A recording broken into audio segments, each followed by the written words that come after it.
আসসালামু আলাইকুম। আমি আজকে আপনাদের মাঝে এই গরমের দিনে শরীর ও মন ঠান্ডা করার জন্য নতুন আরও একটি রেসিপি নিয়ে হাজির হয়েছিলাম। এই রেসিপিটা হলো আম মাখা। এইভাবে যদি আম মাখা তৈরি করেন তাহলে কিন্তু ছোটো বড় সবাই পছন্দ করবে। যারা যারা এইভাবে আম মাখা এখনও তৈরি করেন নাই তারা কিন্তু এখনই বাসায় ঝটপট এইভাবে আম মাখা তৈরি করে ফেলুন।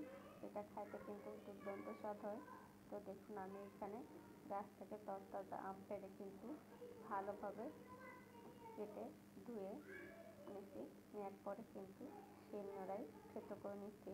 তো এইভাবে কিন্তু শিলনোড়ায় যদি থেতো করে আম মাখা করা যায় তাহলে কিন্তু এটা খাইতে কিন্তু আসলেই দুর্দান্ত স্বাদ হয়। যে গরম পড়তেছে এই গরমের সময় কিন্তু আপনারা কিন্তু এইভাবে আম মাখা তৈরি করতে পারেন।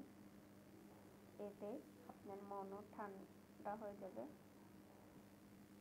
তো দেখুন আমি সবগুলো কিন্তু আম থেতো করে নিয়েছি। তো দেখুন এই যে আমগুলো এই পর্যায়ে এরকম করে থেতো করে নিতে হবে, অতিরিক্ত থেতো করার দরকার নেই। তো সামান্য পরিমাণ থেতো করে নেওয়ার পরে কিন্তু আমি সামান্য কিছু কাঁচামরিচ বেটে দিচ্ছি। তো এখানে কাঁচামরিচটা দিলে কিন্তু ভালো হবে।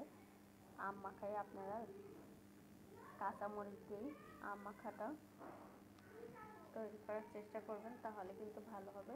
তো এখানে সামান্য পরিমাণ লবণ আর কাঁচামরিচ দিয়ে কিন্তু বেটে নিচ্ছি। বেটে নেওয়ার পরে তো দেখুন আমি এই পর্যায়ে কিন্তু আমটা ভালোভাবে মাখিয়ে নিচ্ছি।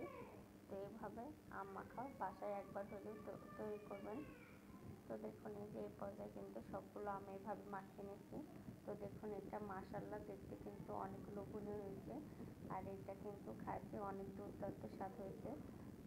তো দেখুন এই যে আমি কিন্তু এই পর্যায়ে কিন্তু এইভাবে মাখিয়ে নেওয়ার পরে এখন দিয়ে দেবো হলো কাঁচালতি।